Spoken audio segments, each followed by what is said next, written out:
bagaimana bandara-bandaraan dan bagaimana bandara internasional Minangkabau itu sendiri. Kalau udah boleh kita mulai aja, kita langsung aja jalan ke di mana pusat informasi ini adalah tempat di mana seluruh informasi yang ada di bandara itu pusatnya di pusat informasi, keluarnya dari pusat informasi, termasuk informasi kayak yang dibahas yang teman-teman lihat di depan ini. Pembesaran tiket agak kurang tepat informasi, betul informasi tapi lebih detailnya itu informasi terkait jadwal penerbangan maskapai. Yang pertama di sini ada jadwal informasi kedatangan dan informasi keberangkatan. Jadi dipisah, ada dua layar yang berbeda. Di mana layar ini informasi ini namanya adalah FIDS atau Flight Information Display System. FIDS atau Flight Information Display System, atau mungkin dalam bahasa Indonesia bisa disebut sebagai papan informasi. Di mana di FIDS ini ada berbagai informasi. Yang pertama ada informasi terkait maskapainya seperti yang teman-teman lihat ini. Terus ada tujuannya, ada waktu keberangkatan, ada pintu masuknya, dan ada statusnya, apakah statusnya sudah berangkat atau lagi final call atau harus ke ruang tunggu. Itu informasi di sini. Sama kayak informasi kedatangan juga ada informasi terkait maskapai, ada tujuan.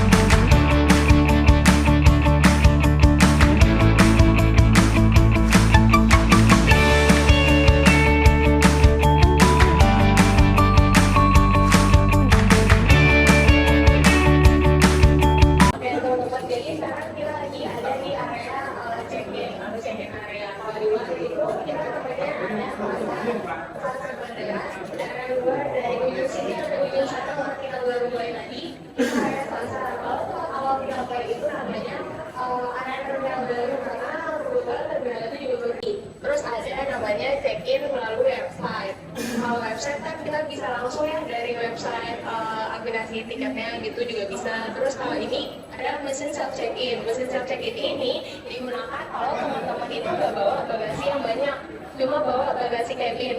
Ya, bagasi cabin yang kurang lebih ukurannya itu 7 kg ya kalau nggak salah aku, sekitar segitu, itu boleh menggunakan mesin self check-in. Tapi di sini juga ada beberapa maskapai yang kadang kalau kita bawa cuma bawa ini bagasi cabin juga kadang nggak bisa self check-in, jadi dicek terlebih dahulu apakah bisa atau enggak. Nah, jadi salah satu teman aku mau ngejelasin bagaimana caranya penggunaan mesin self check-in itu. Silakan Yola. Jadi di sini itu kita self check-in, nanti kan kalau yang punya tiket maupun tiket apa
boleh diikuti.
sini.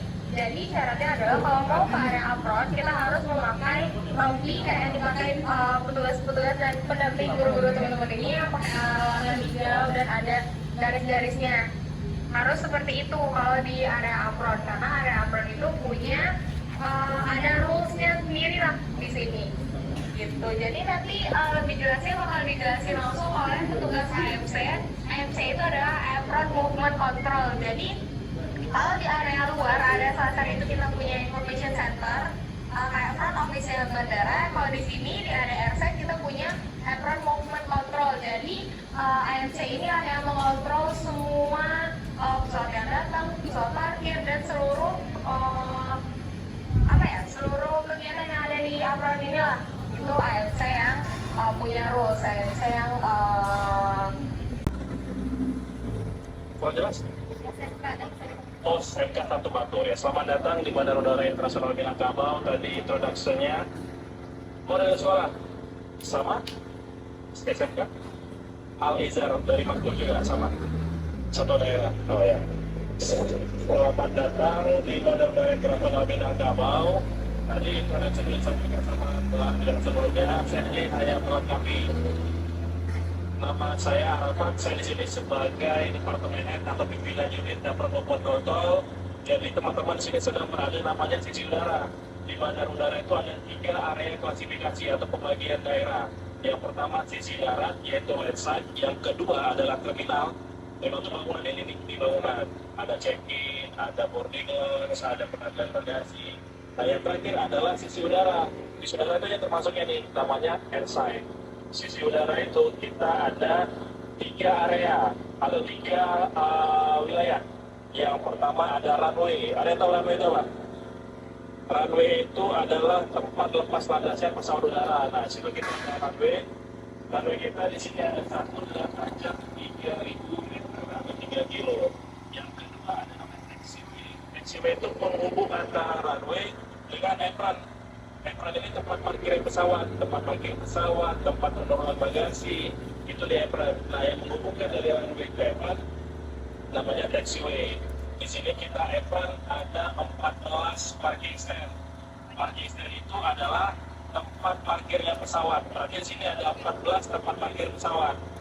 Itu sama kayak teman-teman misalnya ke mall ataupun ke suatu itu kan ada tempat parkir mobil tuh, ada slot-slotnya. Nah sama di sini juga, kita di sini ada 14 tempat parkir pesawat udara. Nah pesawat udara itu juga ada jenis-jenisnya. Ada 3 jenis berdasarkan ukuran. Yang pertama namanya wide body atau pesawat yang berbadan besar. Itu seperti tipenya itu Boeing 777 seri 300. Yang kedua ada yang narrow body. Narrow body itu adalah pesawat yang berbadan sedang. Itu nanti akan kita lihat yang digunakan oleh Super Airjet. Itu Airbus A320 seri 200 dengan kapasitas penumpang 180 penumpang. Itu termasuk dengan pesawat yang bertipe badan sedang. Yang ketiga adalah pesawat yang bertipe badan kecil atau small aircraft. Ada yang pernah lihat Susi Air yang pesawatnya dia pakai baling-baling di depan satu. Nah itu tipenya Cessna 120 dengan kapasitasnya itu 8 sampai 11 orang. Kita di Susi Air juga ada parkirnya Susi Air itu di ujung sebelah sana di apron hangar.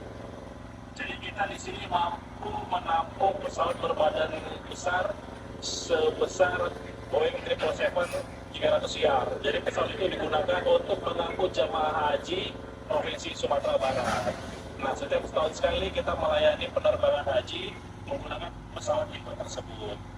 Itu daya tampungnya satu pesawat bisa menampung 420 penumpang. Bayangkan 420 orang naik di satu pesawat udara. Nah, di sini tidak hanya pesawat saja yang kita awasi, ada pergerakan kendaraan, ada pergerakan barang. Nah, barang, kalau teman-teman begitu tadi masuk ke dalam dan check-in, apabila mau bagasi, itu kopernya dimasukkan di area ini, namanya pick-up area, tempat pengambilan barang yang akan dipindahkan ke pesawat udara. Jadi koper yang sudah dimasukkan ke check-in.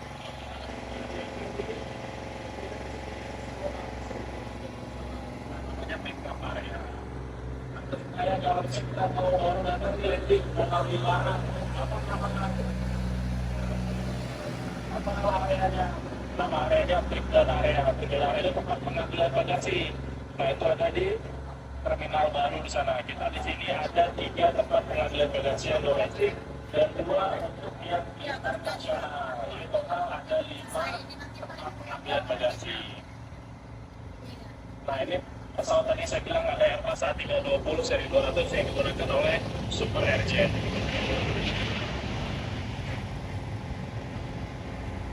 Parkir mana? Nah nanti kebetulan parkir pesawat nanti di sini.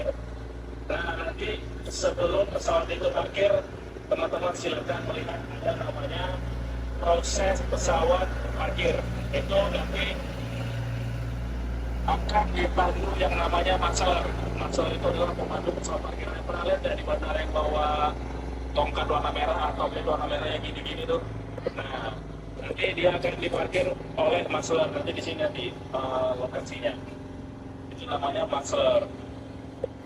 Terus di sini juga berkendara kita atur maksimal kecepatan kita atur. Jadi maksimal berkendara di sisi udara ini adalah 15 km per jam. Nah, itu ada tandanya 15 km per jam. Di sini nggak boleh ngebut. Kalau ngebut kita tidak langsung. Ada penindakan sini kenapa nggak boleh ngebut? Karena ini area beresiko tinggi. Kali ini bisa mengakibatkan kecelakaan kepada pesawat udara. Dan di area sini juga dia area merokok. Di sini area steril, tidak boleh ada merokok di sini. Apalagi ada terkait misalnya percikan api itu juga nggak boleh. Karena di sini dekat dengan pengisian bahan bakar pesawat udara. Nanti akan ada mobil pengangkut aftur itu dari Pertamina biasanya.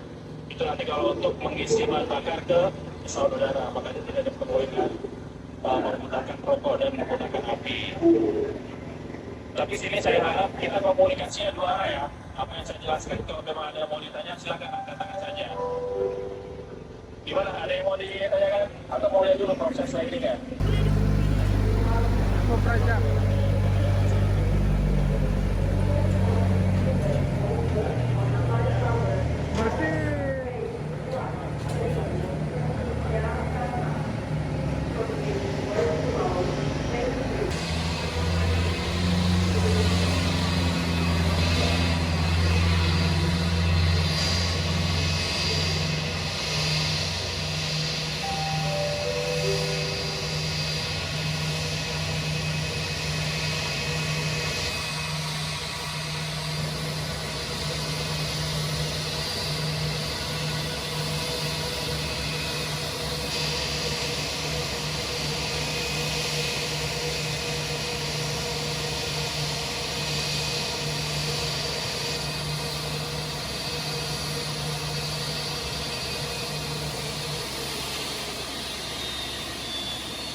Nah, itu pesawat AirAsia sama di pesawat ini sama.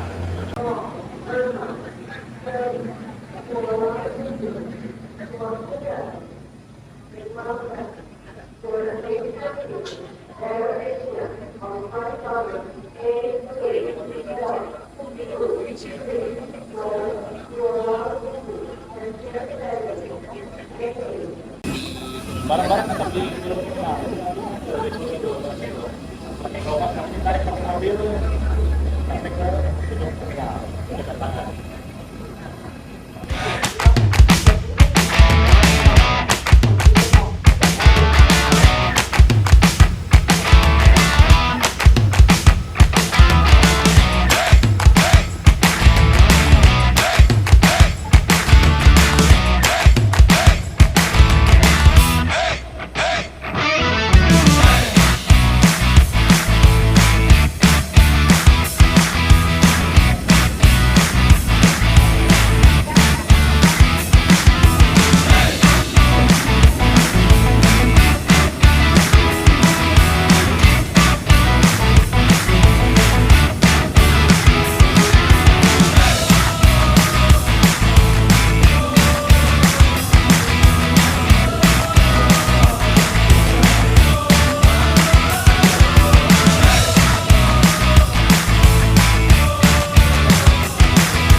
Satu Matur dan SMK Al-Izhar. Terima kasih sudah mengikuti kegiatan ini dengan antusias dan dengan semangat juga. Semoga penjelasan dan apa yang disampaikan hari ini bisa menambah pengetahuan teman-teman, bisa menambah wawasan juga terkait kebenaran udaraan itu, dan bagaimana gambaran kalau misalkan garisnya di bagian bandara itu gimana. Semoga bisa jadi gambaran buat teman-teman dan bisa jadi ilmu pengetahuan baru untuk teman-teman ke depannya. Aku mewakili Kak Tia dan Kak Yola mungkin ingin meminta maaf, mewakili abang-abang yang bertugas tadi juga meminta maaf jika ada kesalahan, jika ada salah kata dan salah perbuatan kepada teman-teman. Terima kasih atas antusiasmenya yang begitu semangat. Semoga kita bisa ketemu lagi di lain waktu, teman-teman. Oke, tepuk tangan